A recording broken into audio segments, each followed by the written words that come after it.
berikut.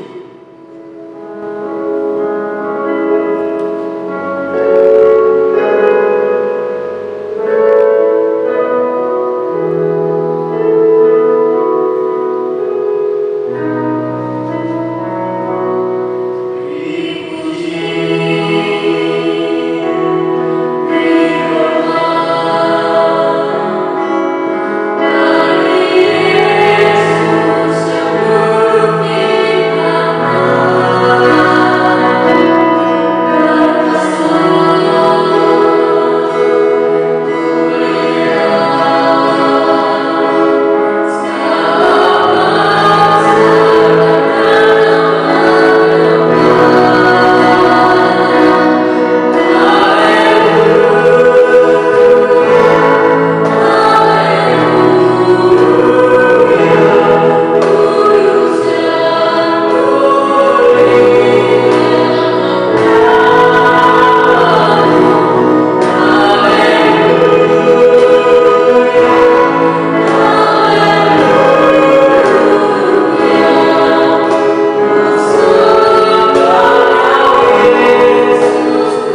mengucap syukur Kau masih memberikan anugerah napas kehidupan kami.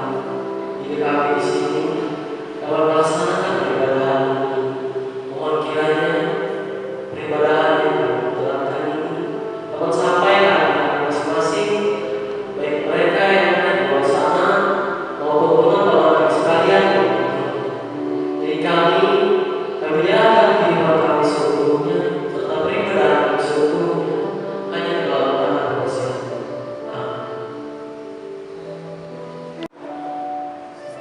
Shalom. Sebentar lagi kita akan bersama-sama membaca sebagian dari firman Tuhan yang disampaikan nanti oleh Kanova, yaitu terambil dari Matius 19 ayat pertama hingga ayat yang ke-9 dengan perikop perumpamaan tentang seorang penabur. Namun sebelum kita bersama-sama membaca firman Tuhan, kita kembali berdoa bersama. Bapa di surga, kembali kami mengucap syukur dalam hadirat dunia Bapa. Kami berkumpul kembali di sini beribadah di rumah masing-masing ataupun tempat lain yang sedang saat ini kami diami. Tolong kiranya Tuhan berikan kuasa dan Roh-Mu, tolong Kau curahkan bagi kami sekalian yang ingin membaca sebagian dari firman-Mu. Tolong Kau urapi juga ya Bapa, agar kebenaran firman-Mu semakin nyata di dalam kehidupan kami, baik kami yang dekat maupun kami yang jauh. Jadi kami seluruhnya kami serahkan hanya dalam tangan penasihat. Matius 13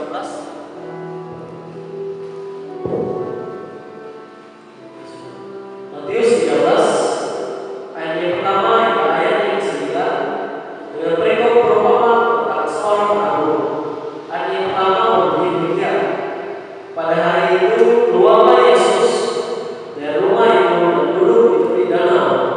Maka datanglah orang banyak berbondong-bondong lalu mengerumuni Dia, sehingga Ia naik perahu dan duduk di situ, sedangkan orang banyak semuanya berdiri di pantai.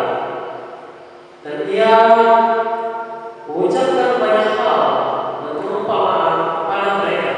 Katanya, adalah seorang penabur keluar untuk menabur. Pada waktu ia menabur, sebagian benih itu jatuh di pinggir jalan, lalu datanglah burung dan makannya sampai habis. Sebagian jatuh di tanah yang berbatu-batu, yang tidak banyak tanahnya, lalu benih itu pun segera tumbuh karena tanahnya tipis. Tetapi sudah matahari terbit, layulah ia dan menjadi kering karena tidak berakar. Sebagian lagi jatuh di tengah semak gurun, lalu makin besarlah semak itu dan menghimpitnya sampai mati. Dan sebagian jatuh di tanah yang baik, lalu berbuah. Ada yang 100 kali lipat, ada yang 20 kali lipat, ada yang 30 kali lipat. Siapa bertanya, hendaklah yang benar. Firman-Mu itu beritahu bagiku dan terang bagiku. Shalom kawan-kawan. Apa kabar kalian? Saya harap kita semua sehat di dalam lindungan Tuhan. Baik, pada hari ini kita akan merenungkan firman Tuhan yang diambil dari kitab Perjanjian Baru, yaitu Matius pasalnya yang ke-13, ayatnya yang pertama sampai dengan yang ke-9. Tadi telah dibacakan oleh rekan kita dengan baik. Sebelum kita bersama-sama merenungkan firman Tuhan, saya mengajak kita bersatu di dalam doa. Kita berdoa. Segala puji syukur kami naikkan kepadamu ya Tuhan, karena Engkau Tuhan yang baik, memberikan kami kekuatan sehingga kami boleh beribadah ya Tuhan. Sebentar lagi kami akan mendengarkan kebenaran sabda firman-Mu. Berfirmanlah Tuhan, karena kami siap untuk mendengarnya. Di dalam nama Yesus Kristus kami berdoa. Amin. Perumpamaan tentang seorang penabur. Baik kawan-kawanku yang dikasihi di dalam Tuhan, di dalam nas kita pada hari ini diceritakan tentang bagaimana Yesus yang dikerumuni oleh orang-orang banyak saat ia keluar dari rumah ibadat, karena orang-orang banyak mengerumuni ia pergi ke sebuah tempat di tepi pantai, yaitu di perahu. Dapat kita lihat bersama.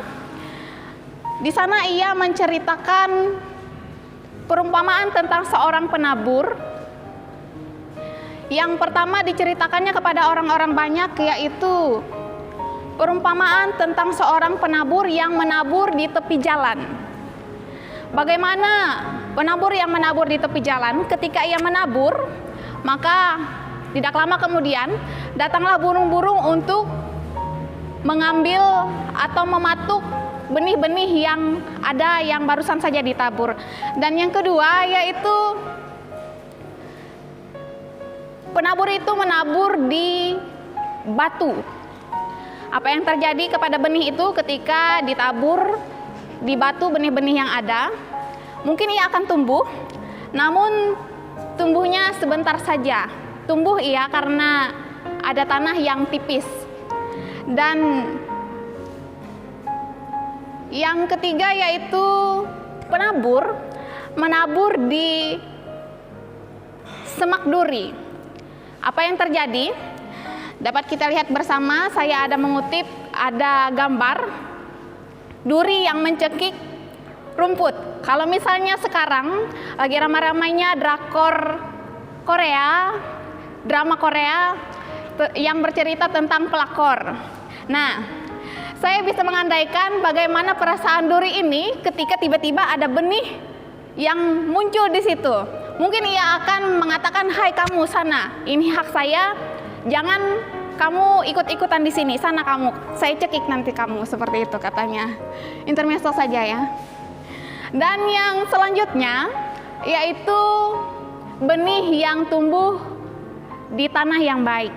Benih yang tumbuh di tanah yang baik dikatakan pada nas kita yang kita renungkan pada hari ini, ia akan berlipat ganda katanya. Ada yang 100 kali lipat, ada yang 60 kali lipat, ada yang 30 kali lipat. Mereka bertumbuh dengan baik. Dapat kita lihat bersama. Baik, kawan-kawanku yang dikasih di dalam Tuhan, kalau kita memperhatikan bersama, ada 4 jenis tanah yang diumpamakan Tuhan Yesus kepada kita sekalian tentang taburan benih. Apakah benih itu dan siapakah? Benih itu adalah firman. Dan keempat jenis tanah ini sebenarnya bisa diandaikan adalah kita. Ada tanah yang di pinggir jalan, ada tanah yang di bebatuan, ada tanah yang di semak duri, dan ada tanah yang baik atau tanah yang subur. Jadi kawan-kawanku yang dikasih di dalam Tuhan, dapat kita melihat bersama bagaimana atau apa isi dari perumpamaan tanah itu. Dapat kita lihat dari nas selanjutnya, yaitu Matius pasalnya yang ke-13, ayatnya yang ke-19 sampai yang ke-23. Yang pertama, yaitu kepada setiap orang yang mendengar firman tentang kerajaan sorga, tetapi tidak mengerti, datanglah si jahat untuk merampas yang ditaburkan dalam hati orang itu. Itulah benih yang pertama yang ditaburkan di jalan. Nah, yang kedua, benih yang ditaburkan di tanah yang berbatu-batu ialah orang yang mendengar firman itu dan segera menerimanya dengan gembira, tetapi ia tidak berakar, ia tahannya sebentar saja. Apabila datang penindas atau penganiaya karena firman itu, orang itu segera murtad. Dan yang ketiga, yang ditaburkan di semak duri ini dikatakan dalam ayat yang selanjutnya, yaitu orang yang mendengar firman itu, lalu kekhawatiran dunia datang kepada ia, tipu daya menghimpit ia, sehingga firman itu tidak berbuah. Dan yang keempat, yang ditaburkan di tanah yang baik ialah orang yang mendengar firman itu, karena itu ia berbuah, ia mengerti akan firman itu, ia bahkan mendapat lipat ganda dari Tuhan. Ia mendapat 100 kali lipat, ada yang mendapat 60 kali lipat, ada yang mendapat 30 kali lipat. Pertanyaannya, ada di posisi manakah kita sekarang? Saya bisa dapat memberikan contoh. Misalnya contoh yang pertama, benih yang tumbuh di pinggir jalan. Ini semisalnya bagi kita kawan-kawan muda, misalnya kita pergi ke gereja. Ini misalnya saya adalah seorang penabur benih, seorang yang menyampaikan firman itu. Kawan-kawan pergi ke gereja, sampai di gereja, ya, kawan-kawan mungkin mendengarkan di gereja, namun nanti kalau sudah pulang ditanyakan apa firman atau khotbah yang disampaikan tadi. Mungkin kawan-kawan merasa huniin tentang benih-benih tabur menabur rengaiku. Sayang sekali. Karena apa? Karena firman itu lewat saja seperti itu. Benihnya baru saja ditabur oleh seorang penabur, diambil oleh iblis yang jahat, ya sudah lenyap, tidak ada manfaatnya, tidak ada ngepeknya firman itu kepada kita. Yang kedua yaitu di tanah yang berbatu. Saya permisalkan seperti ini, kawan-kawanku yang dikasihi di dalam Tuhan. Misal ada orang yang mendengarkan firman Tuhan, ia menerima dengan sukacita, ia juga boleh ikut pelayanan. Nah, namun misalnya pelayanannya ini boleh dikritik atau disepelekan oleh orang lain. Mungkin ia merasa sakit hati, ia merasa dirinya tidak layak, lalu hawi atau muncullah rasa elah lehere, daripada aku mahanang aheng berpadu oleh here. Jadi ini adalah perumpamaan yang kedua. Ia mudah sekali goyah, karena apa? Karena ia tidak mempunyai akar. Dan yang ketiga yaitu semak duri. Kawan-kawanku yang dikasih di dalam Tuhan, baik kawan-kawanku yang dikasih di dalam Tuhan, orang yang berada di semak duri, perumpamaan tanah yang berada di semak duri, mungkin kalau orang yang diumpamakan oleh perumpamaan ini adalah perumpamaan orang yang mudah stres mungkin ya, dan sendu. Kenapa saya bilang mudah stres dan sendu? Karena ia sedikit-sedikit khawatir dan senang duit. Firman yang ia terima tidak berbuah. Ia khawatir akan hari esok, ia khawatir akan harta kekayaannya akan habis, ia tidak memiliki kesempatan untuk meraih harta kekayaan di hari esok. Tuntutan dan hingar-bingar dunia menjadi halangan baginya untuk berbuah. Dan yang keempat ialah tanah yang subur. Orang yang diumpamakan di tanah yang subur, benih yang ditanam di tanah yang subur,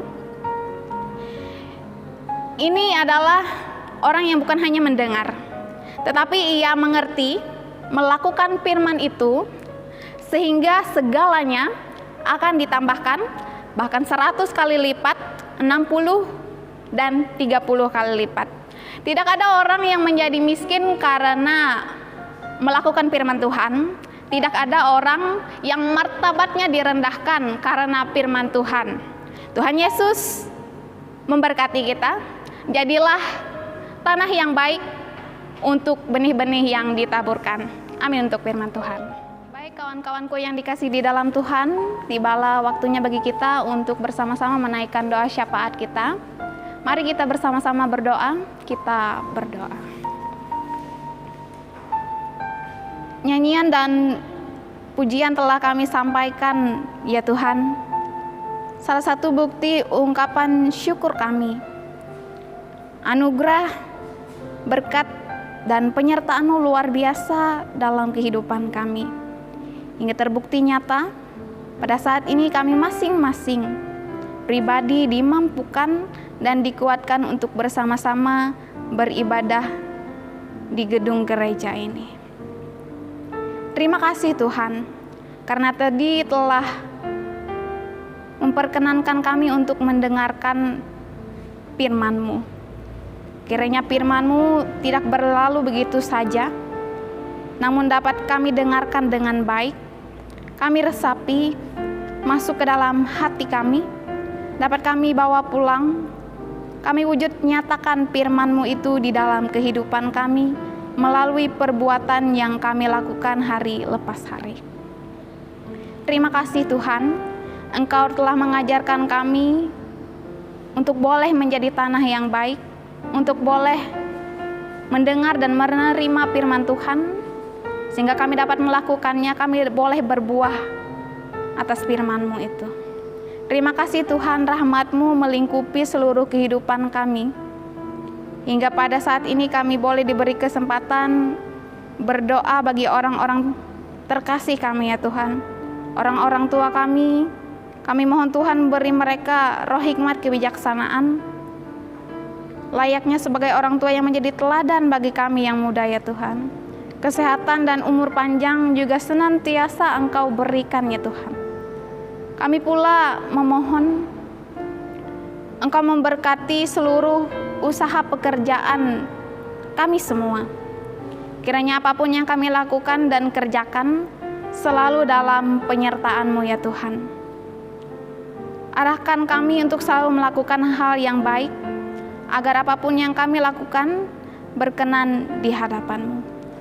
Kami berdoa bagi jemaat-Mu yang lanjut usia, kiranya dalam usia senja mereka dapat dihiburkan, mereka bisa menjalani hidup mereka dengan baik di dalam kasih penyertaan-Mu. Terima kasih Tuhan, kami berdoa pula bagi bangsa dan negara kami, banyak permasalahan yang tidak pernah habis. Kami yakin dan percaya rencana-Mu berlaku bagi semua yang terjadi pada saat ini ya Tuhan.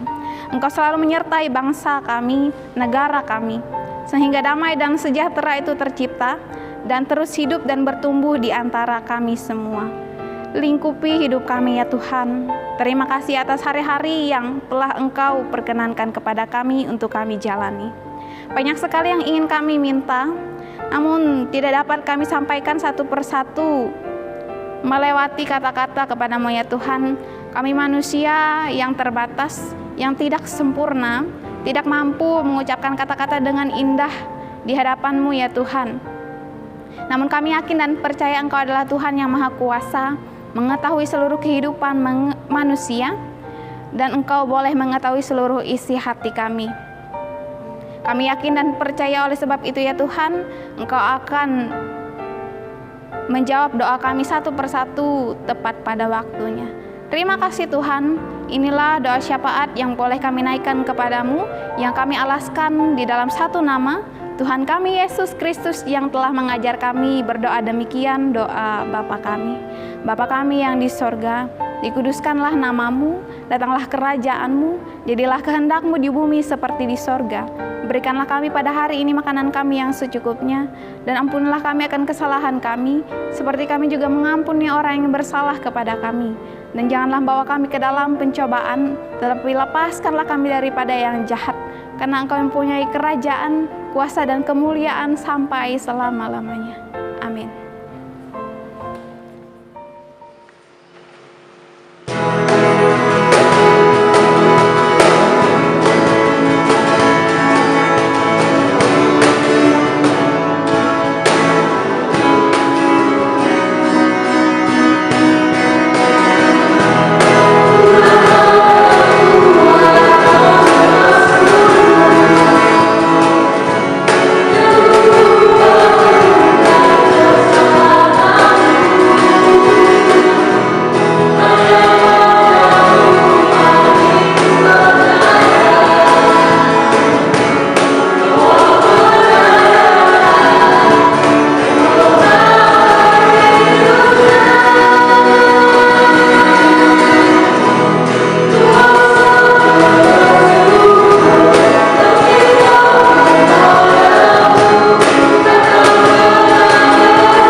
Oleh